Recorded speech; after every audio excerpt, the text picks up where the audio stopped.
Bonjour et bienvenue dans cette capsule où nous allons travailler sur le vecteur position et l'équation de la trajectoire. Donc ici, on va prendre un exemple de la vie de tous les jours, le mouvement d'un ballon. On relève la position de ce ballon toutes les 0,6 secondes. Pour cela, on a tout simplement modélisé le ballon par un point. On a pris tout simplement le centre de masse de ce ballon qui correspond ici à son centre de gravité. Et on a relevé les positions de ce ballon qu'on a représenté par les points M, M1, M2, M3. Alors, qu'est-ce que ça veut dire M1? C'est tout simplement la position du ballon. Donc, nous avons notre point M à la date T1. Vous avez ici M2, c'est la position de notre ballon, donc notre point M à la date T2. Et ainsi de suite. Donc, que faut-il lorsqu'on étudie un objet en mouvement? On doit déjà définir le référentiel d'étude. Ici, c'est le référentiel terrestre. Ensuite, définir notre système, c'est le ballon, donc notre point M. On va représenter notre ballon par le point M.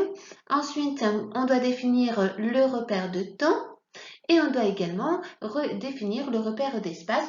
Donc, c'est un repère cartésien, donc vous pouvez l'avoir en 3 dimensions, X, Y et Z, mais nous allons travailler en général en 2 dimensions. Ici, on va prendre nos deux axes, X et Y, et on voit que le point M peut avoir deux coordonnées, donc des coordonnées en X, mais également en Y.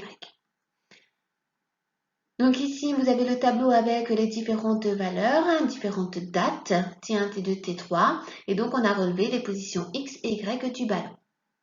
Donc le point M en T1, les coordonnées XM T1, YM T1.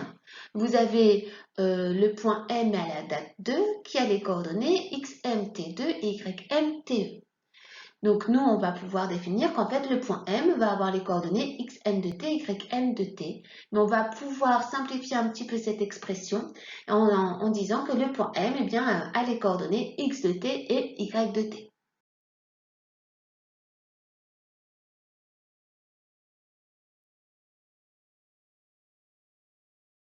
Donc de là, on va pouvoir définir l'équation de la trajectoire. Donc l'équation de la trajectoire, ça va être y en fonction de x.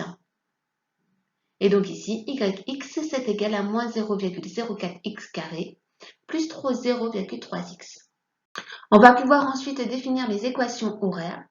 Une partie des coordonnées du point M en fonction de t. Donc par exemple ici, on a x de t, c'est égal à 10t. Et donc, si on trace x en fonction du temps, pour notre équation, nous avons ici une droite qui passe par l'origine, donc une droite linéaire. Ensuite, on peut faire exactement la même chose avec y en fonction du temps. Et donc là, on a moins 4t carré plus 3t. On va pouvoir alors définir le vecteur position. Vous avez déjà travaillé là-dessus en seconde et en première spécialité. Donc, on va prendre un point M, peu importe, et donc on va pouvoir travailler sur le vecteur position, c'est-à-dire le vecteur OM de TO étant le centre de notre repère. Alors, le point M, nous l'avons vu tout à l'heure, a les coordonnées X de T et Y de T. Le point 0, c'est l'origine, donc a les coordonnées 0, 0. Si maintenant je veux avoir les coordonnées du vecteur position, je sais que ça sera x de t moins x0 et y de t moins y0. On peut donc simplifier tout ça et le vecteur OM a les coordonnées x de t, y de t. Donc soit on va l'écrire de cette manière ou sinon on va pouvoir utiliser les vecteurs unitaires qui se trouvent ici sur nos axes, vecteur i et vecteur j. On obtient alors OM de t qui va être égal à x de t fois i plus y de t fois j. Que faut-il retenir de cette capsule? Lorsque vous travaillez sur un objet en mouvement, il faut définir son référentiel d'étude, un repère d'espace ainsi qu'un repère de temps. Ensuite, on va modéliser notre objet par un point M de coordonnées x de t, y de t. Ensuite, on va pouvoir définir l'équation de la trajectoire, donc y en fonction de x. On va également pouvoir définir les équations horaires, x de t et y de t.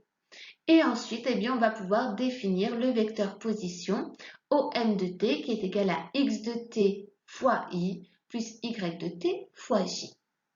Voilà, je vous dis à bientôt dans une prochaine capsule.